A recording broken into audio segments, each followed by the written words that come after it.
Turn to the book of Job tonight. We'll be in Job chapter number 16. Job chapter number 16. Thank you for the music.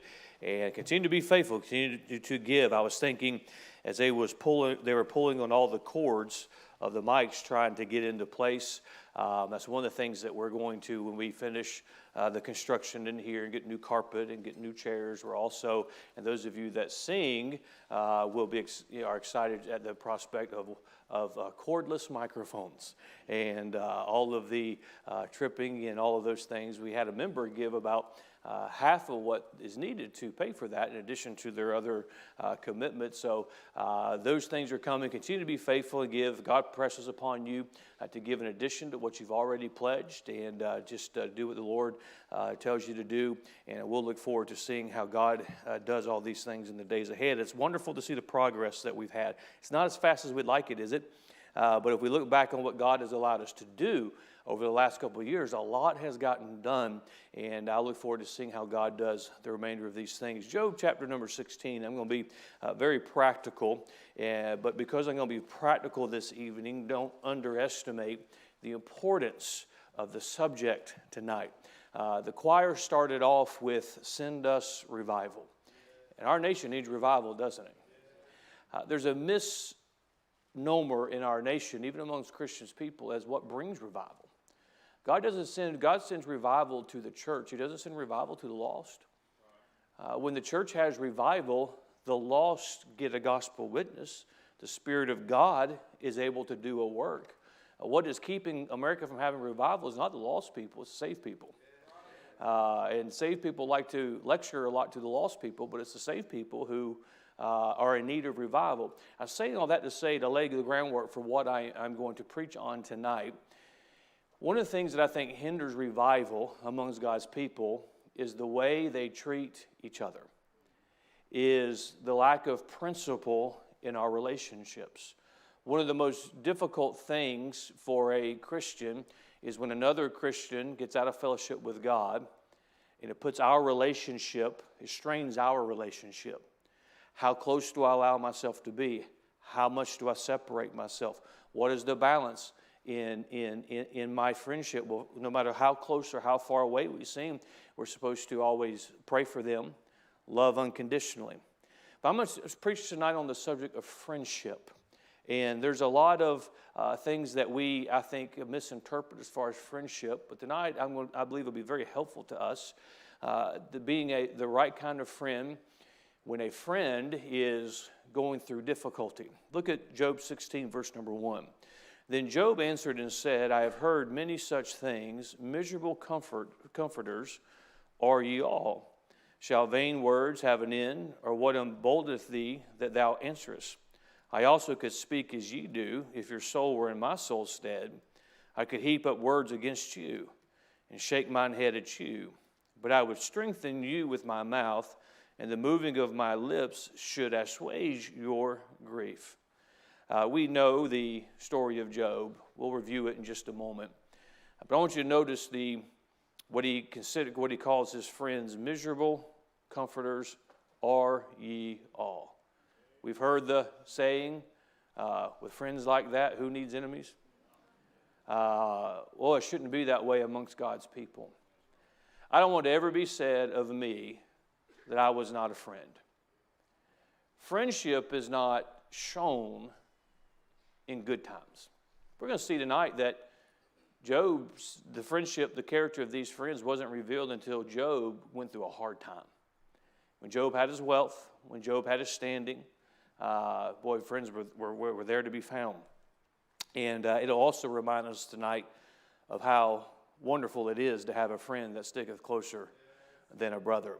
Because when man does leave us, we have a God who will never leave us, never forsake us, and He'll help us in ways that man cannot help us. So tonight I want to preach on missing the mark in friendship.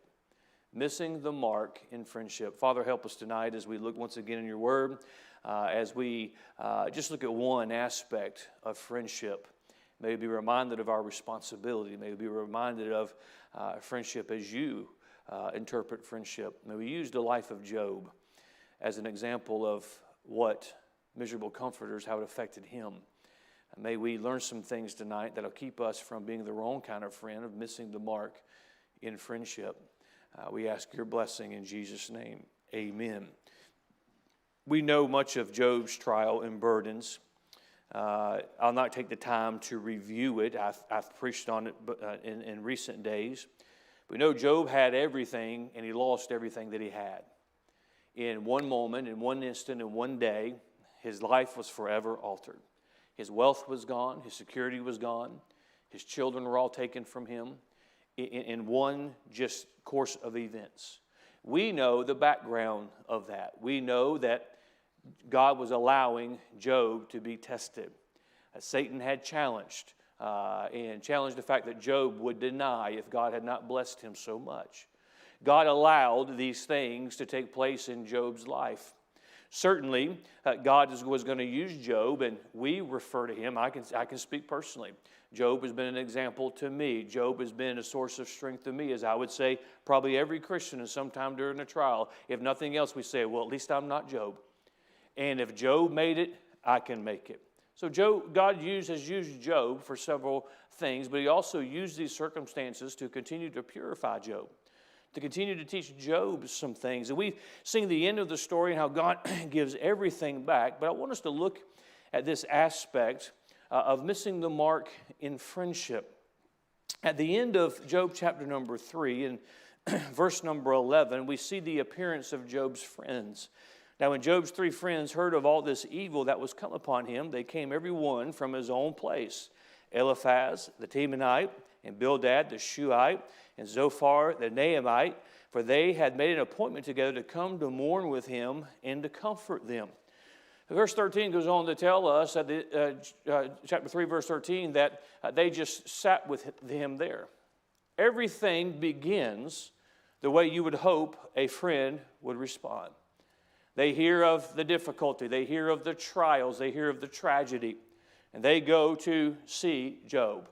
They go to help him mourn and be comforted. They just sit with Job. Sometimes when somebody is going through a difficulty, that's just the best thing you can do, is not say anything. Just be present. Just be available. But it doesn't stay that way. Leading up to verse number 16, all 3 of these friends take their turn telling Job why Job is going through the difficulty. They inform Job and lecture Job and preach good sermons to Job that if he would confess the sin, if he hadn't been living a double life, if he would get things right with God, then these things would not have taken place. So they give him all of their opinion, and we see Job's response in chapter number 16. He answers them in verse number 1, I have heard many such things. Job's conclusion of all their opinions, of all their acts of friendship, was such that I hope can never be said of me and you. Miserable comforters are ye all.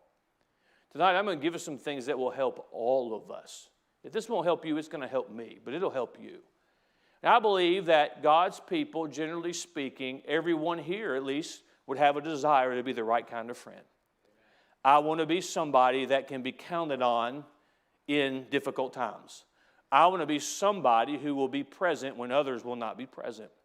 I want to be somebody that will be faithful and somebody that can be a help and somebody that can be an encouragement. I believe that's the heart of probably just about every child of God. But what took place in the lives of these miserable comforters, they got in the way of their friendship. Their pride became a problem. It got in the way of them being the right kind of friend. And friend, you and I need to be reminded, and every once in a while we need somebody to tell us that the world does not revolve around us. You are not the center of the solar system. You are not what everybody is thinking about. I know they're talking about me. No, you're not that important in their life. You're not the center of everything that is going on in their world. We need to be reminded that my responsibility, your responsibility is to be the right kind of friend. I believe if it could be revealed to us, we'd be amazed at those that took another step those that continued in their life, and they did so because they had a friend who was the right kind of friend. And I believe it would hurt our hearts. It would be a source of pain, if you will, for us if we could be revealed at the number of times. And yes, everybody's going to answer for their own decisions. But instead of being an encouragement, we were a stumbling block because we were not the right kind of friend, but a miserable comforter. Tonight, let's look into this story, this passage of Scripture tonight. And I want to be very practical and obvious tonight, but I believe it'll be very, very helpful because if you come to church, you know what you ought to have? You ought to have friends. This is a church where you can say, I have friends. I want to be the right kind of friend. But let's notice some things. Let me say number one, first of all, these miserable comforters assumed they knew what was really going on in Job's life. Oh, they had it figured out, didn't they? Oh, I can tell. I've known Job longer than most people. I knew that he had to be everything that he had in life, there's no way a man can have that and not be full of pride. There's no way a man can have all of that and something not be going on. Job, you should have, why else would God have taken everything from you? Why else would you be in this pain and conflict? And why else? If you'll just confess it, if you'll just get it right, oh, they had it all figured out, except they didn't. Because Job didn't even know all the reasons why. It's not like Job could correct him and say, no, you don't understand. See, Satan came in after walking to and fro and accusing God's children to him. And God brought up me. God brought up my record and said, have you considered my servant Job? And then Satan said, the only reason why he doesn't curse your name is because you're so good to him. If you take everything away from him, he'll curse you. And then God said that you can do anything to him but take his life. And guys, that's why I'm here. Job didn't know that.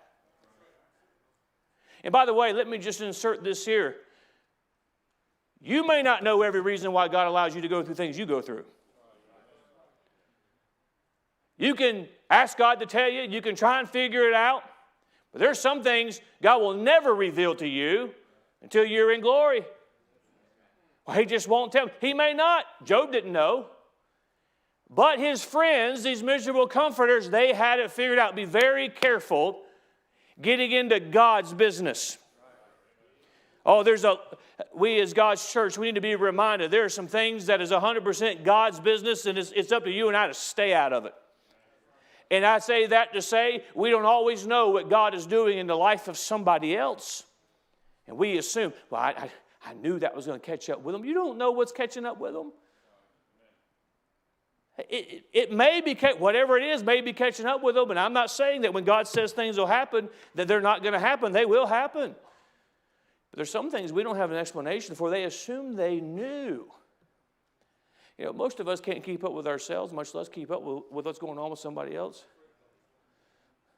Now, Facebook helps. Facebook helps. I can tell what's going on. Oh, no. You know my thoughts on that. We don't put our worst day on social media. We put our best day out there. But they assumed they knew what was really going on. And by the way, let me say, it's not important for you to know. It's what's going on in somebody's life is between them and God. Even as the pastor, there are some things that I will become privy to that others will not. But I only come into that knowledge and information because I'm in a situation to shepherd that individual. If you've been here, you know it's true. If I don't have to know, I don't want to know. Why? Because it's between you. I just want to be a help. I want to be a friend. And I don't, the more that I think I know, the worse it's going to be for me in being a friend to an individual. They assumed they knew what was really going on in Job's life, and they didn't. This is just a good reminder for you and I. Let's just do what we're supposed to do, be the friend that we're supposed to be, act the way we're supposed to act, And because they assumed they knew what was really going on in Job's life, that leads us to number 2. They were full of empty speeches. Verse 3, shall vain words have an end? You guys done yet? I mean, my wealth has been taken away from me. My servants have all been killed. I've buried my 10 children. My wife is more than stressed out because of the situation. My health is gone. I'm sitting in an ash heap. It's not the time for me to hear lectures about what you would do or what I should do or the reason why all this is happening. He says, shall vain's word have an end? You guys done yet? I don't want my friendship to be the kind when people are glad to see me go, not when I come. That word vain, speaking of empty words. This was the speeches of empty words. Well, I was praying and I just felt impressed upon me. God, let me know why you're going through this. Friend, God's not letting you know why somebody else is going through something. God, let me know. And so we're going to fix this and solve this problem. And ladies, don't get upset at me. Let me help you. Ladies, generally speaking, are fixers. I have to fix it. I have to fix it. I have to fix it. And it comes from the way God made you. It comes from good desires in your heart. But there are some things you cannot fix. Boy, I can testify that as a pastor. I want to help solve your whatever problems I can. I want to help you in life. But I learned a long time ago, there are some things I cannot help. There are some things I cannot control. There are some things I cannot, I don't even know I don't know what everything God is doing. Be very careful of giving empty speeches. Vain speeches. Because they thought they knew what was going on in Job's life, they were full of vain, empty words. Shall vain words have an end? Or what emboldeneth thee that thou answerest? Somebody's going through a difficult time, and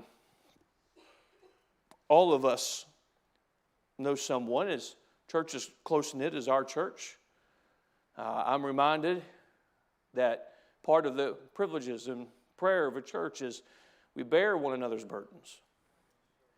We rejoice, or we should rejoice, when others rejoice. But we also weep when others weep.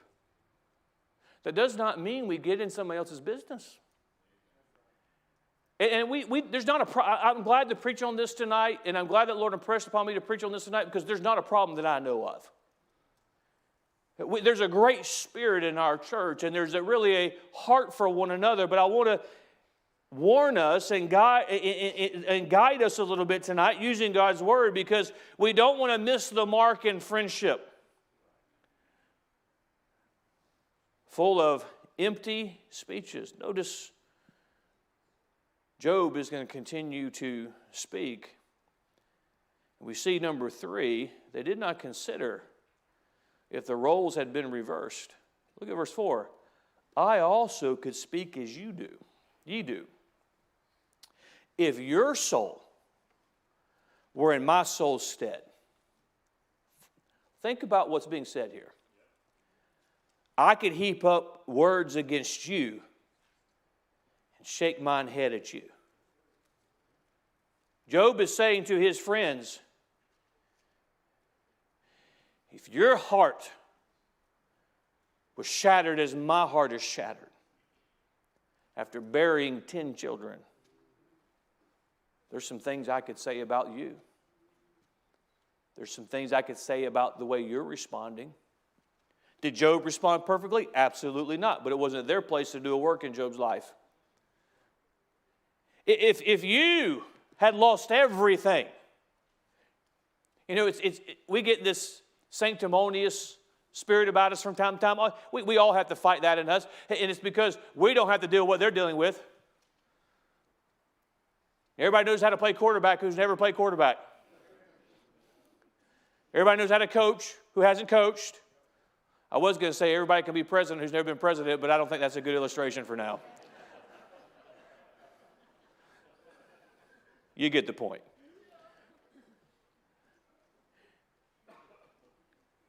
Friend, they did not consider one day they may be in a situation like that. I tell you, we'll see it again. We'll remind in just a moment. But Job was searching for an answer from God. Job wanted to know. He wanted some kind of rationale. He wanted some kind of explanation. What he did not need were miserable comforters. And he reminds them of their vain words, and he reminds them that as the saying goes, the shoe could be on the other foot. They did not consider, what would I need? What would I desire? How would I want to be comforted? What kind of friend would I want if I was in that situation? That's the kind of friend I want to be. And we shouldn't say, well, I know that person, they would be that. I want to be the kind of friend who, not like these men, I want to be the kind of friend who considers, man, if I was in that kind of situation, this is what I would want this is what I would need. And we can't fully know what somebody else is going through, but we certainly need to consider that if the roles were reversed, how would we want to be treated? We really want somebody to lecture us? No. No. And number one, it wasn't their place to spiritually lecture or correct Job in the first place. Boy, they did not consider, that's a good, your mother probably told you that when you were a child, do unto others as you want them to do unto you. Treat people the way you want them treated. That's also in the Bible, by the way. That's a good rule to live by. How would I want to be treated? This is a good one for all of us. When people are going through difficult times, they immediately went and said, there's something wrong with you, Job. We know the background of the story. God was doing something greater. We have a tendency, because somebody else goes, so it's part of our tendency. You have to work against it from time to time. I know it's got to be something going on. It may just be God is trying to do a work. But they did not consider what kind of friend they should have been. They did not consider what they would have liked to have been done if it was them going through it. Because you know what happens? Sometimes when we go through things, sometimes it won't be long before we're going to go through the same thing. And how do we want people to treat us? How do we want people if the roles are reversed? Think about, before you say, what if this was said to me? And let me just remind us, somebody's going through something, it's not about making you feel better. It's about making them feel better. And it's not even so much about making them feel better. It's encouraging them, strengthening them. Because quite frankly, you and I can't make them feel better. There's some circumstances we cannot control. Only God can do that. But we see they did not consider if the roles had been reversed. Now let me give you number 4. And this is so simple, so practical. It's something that you and I can take and you and I can do it. Watch verse number 5. But I would. Now, what does he say? They have been lecturing him for chapters. And they have told him everything that they thought was wrong with him. And the reason why he was in all these things. And Job sums it all up in verse number 2. I've heard many such things. Miserable comforters are ye all. Shall vain words have an end? You guys ever going to shut up? Verse 4, I also could speak as ye do. If your soul were in my soul's stead, I could heap up words against you and shake my head at you. Oh, I can't believe. But then now look at verse 5. But I would strengthen you with my mouth. Now, Job could say this because Job's going through it. And one of the best ways to know how to treat somebody else is if you go through it. And by the way, let me just interject. It's not really the message tonight, but if God allows you to go through something, you have that experience, you have that knowledge and understanding to help somebody else go through it. But notice what he says and how he would do it. I would strengthen you with my mouth. By the way, friendship with our friends or with people in general, there's not enough strengthening with our mouth, strengthening with our words. There's a lot of tearing down. And the moving of my lips should assuage your grief. Now notice verse 6, though I speak, my grief is not assuaged, and though I forbear, what am I eased?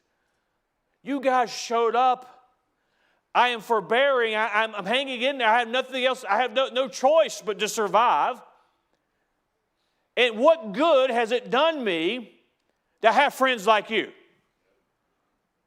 What a tragic thing for it to be said about our friendship, that the friend would be better off without our friendship. Better off without our encouragement. But it's very, very important. As we see number 4, the goal is to lessen, not increase the burden.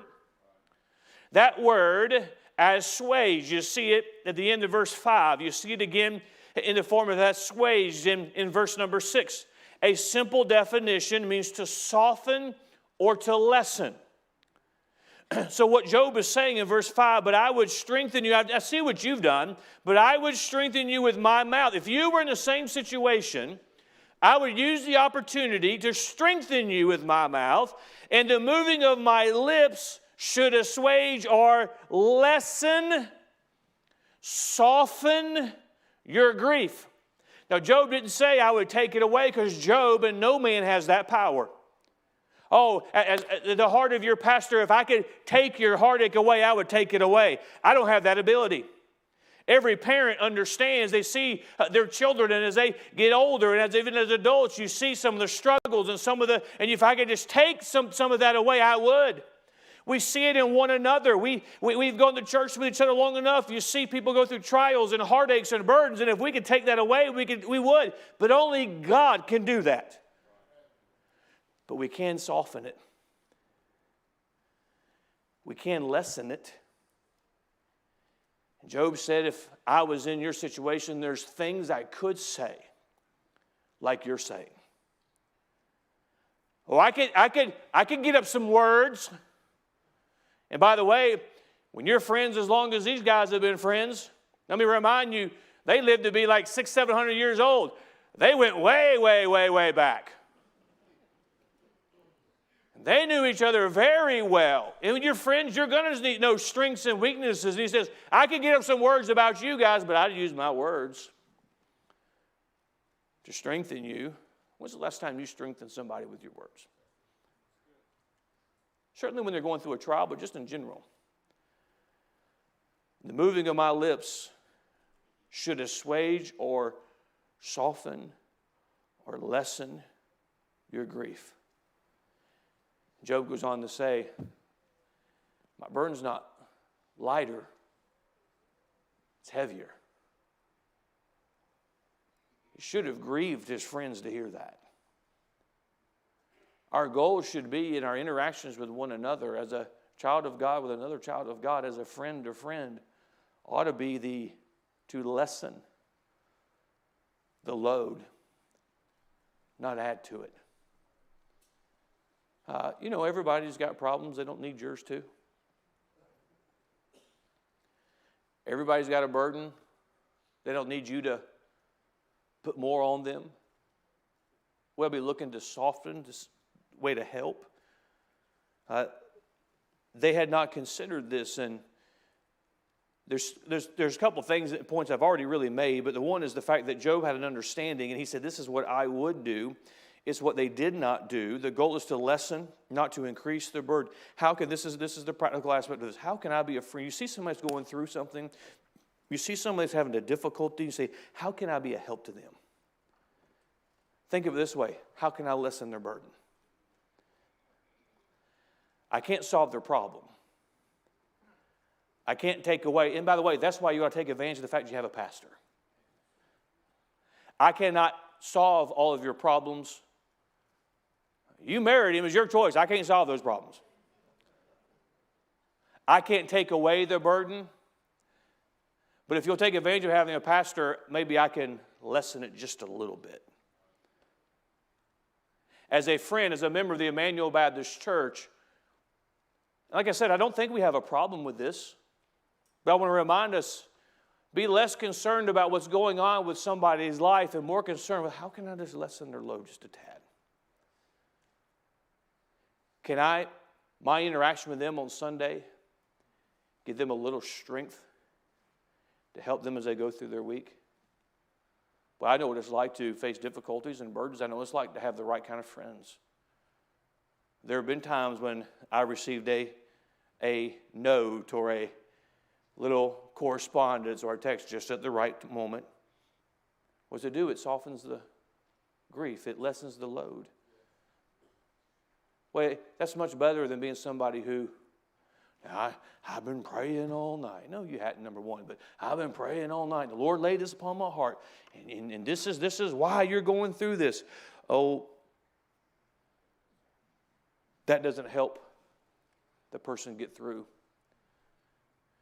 They lessened the load. I want to look at this as Job kind of sums all this up. Can we not do that as a Christian? Can we not lessen the load of somebody else? It takes pressure off of you and I. I don't have to solve the problem. This helped me in ministry, as far as ministry goes. It helps me as a pastor. When there's an issue, it's not my job to solve the problem.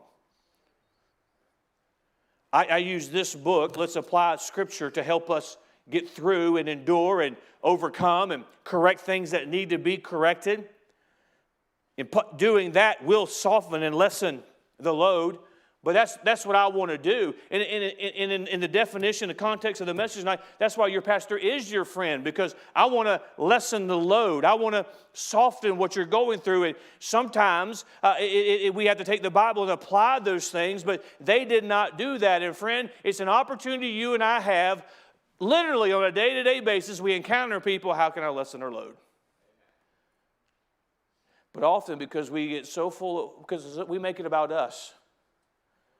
When somebody says, how's your day going? We actually think they mean they really want to know. How you doing today? Sit down right here and I'll tell you. Oh boy, here we go. Pastor, they shouldn't have asked. Oh, I know. That's why I don't ask that question anymore. How can I? Well, they were just rude to me. Well, they shouldn't have been rude. But being rude back makes the load heavier, not lighter. They soften. By the way, when people are going through things, this is just a practical, just popped in my mind. It's not time to treat them any different. You treat them the same. You can lessen that load. You can soften the blow. Job's response we see in verse number 6. He says what he would do, but he makes the declaration in verse 6, though I speak, my grief is not assuaged, and though I forbear, what am I eased? He sums up his miserable comforters in two regards. One, in verse number 6, he says, you didn't lessen my burden. You and I, we can get a sense of what Job had gone through. But for a moment, think about what Job had gone through. Unfortunately, I know what it's like to bury one child. But I could go home to my other. I can't fathom the grief of burying every child. To have your wealth and your security gone. You say, oh, well, that's not the... No. How nervous do you get when one company buys out the company you work for? When you hear of the cutbacks or the hours change, it's that security. His health. Many of you have health problems, and you know what it's like to every day deal with pain and suffering and discomfort.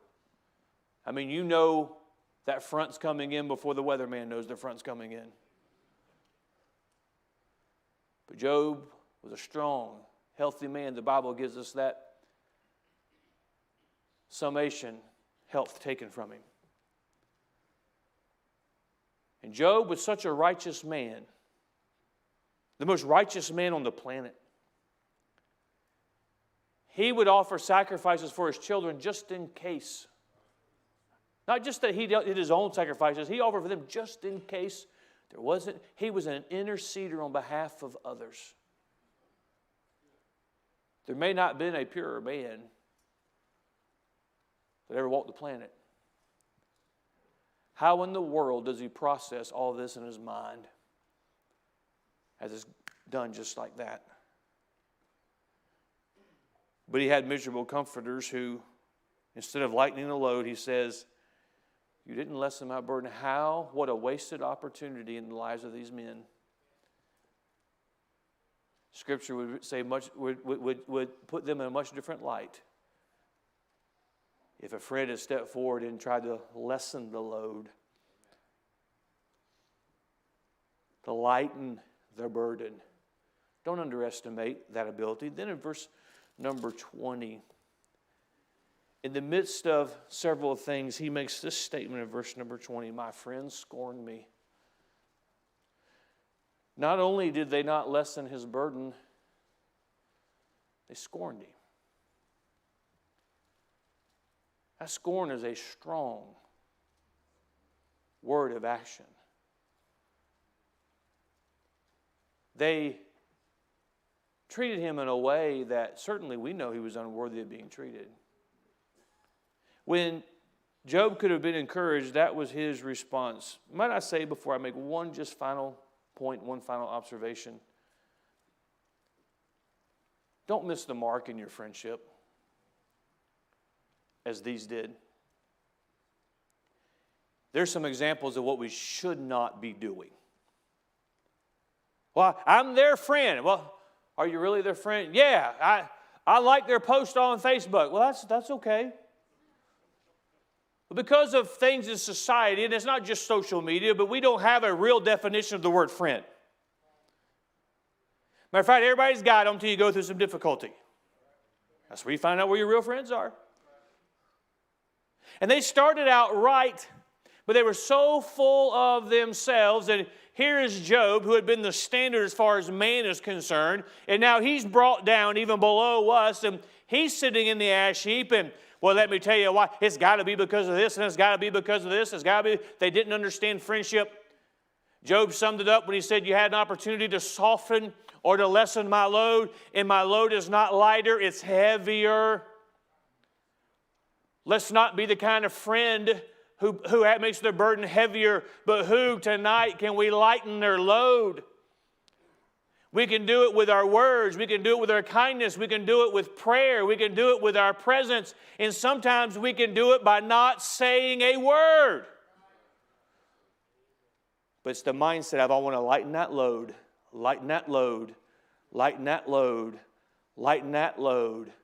Lighten that load. Somebody might stay in the fight if we lighten their load. Somebody might go another day if we'd lighten their load. But as he sums it up, maybe tonight you're saying, well, I've got these kind of friends. Well, I want you to know that you have they're not all your friends, but I know what he says in verse 20. If he says, my friends scorn me, Job says, but mine eye poureth out tears unto God. We always have a friend that never forsakes us. How did Job endure all that? That's the key, verse 20. He wasn't depending on his friends. He would go to God. Now, we all have God that we can turn to.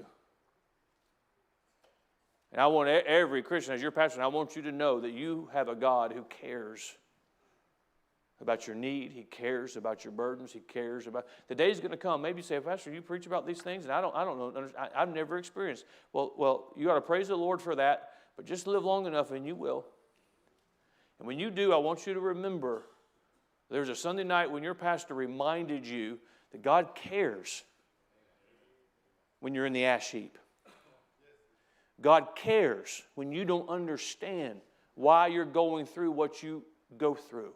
You can count on God. But it should not be true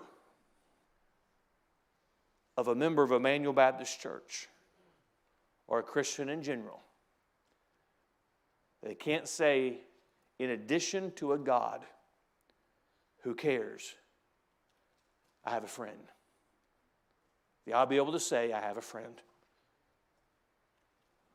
who lightened my load when it was the hardest for me to carry. What these friends did, they brought their problems, they brought their thoughts, and they laid them on Job's burden. I've been wanting to get that off my chest for 175 years. I've been wanting to say those things. I've always, what did they do? They revealed their own failures. They missed the mark of friendship.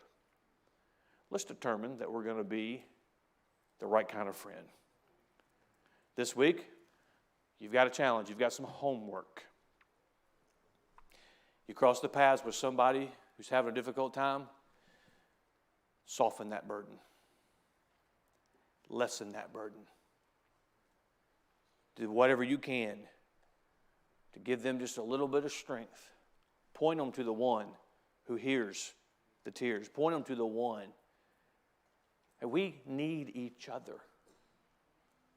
We need one another. Boy, aren't you thankful that you've got friends? Well, I think of that study we did a year or so ago, Ministry Companions, and how the Apostle Paul was able to do all that he accomplished because of the people that God had placed in his life and how he felt about them. I wonder if there was a time when the Apostle Paul was in that prison, feeling a little discouraged. You say, well, Paul wouldn't have got discouraged. Oh, yeah, Paul got discouraged. And there was a correspondent from a friend, a companion. Oh, too many times today we as God, well, we ought to have revival. I'm just going to tell you, I don't think we're going to have it until God's people do some things. And don't participate. You may not know an individual. Don't participate in piling on somebody. You know, I have to always include this because of the internet's presence in our life. Why would this world want what we have in so many respects? Because God's people act the way they act. Don't participate in evil. So it's just gossip, that's evil. Be a friend. Be a friend. Well, you don't know exactly right, and neither do you. These friends thought they knew Job. I knew he was living a double life. No, they were the ones living the double life. Whose load can you soften this week? Whose load can you make a little bit lighter? Boy, let's be the kind of friend that would please God, but also may it be said of us by our friends, not that we missed the mark of friendship, not that we were a miserable comforter, but they were a friend given by God at the right time, at the right moment, to lessen my load. Father, help us tonight as we consider your word, as we consider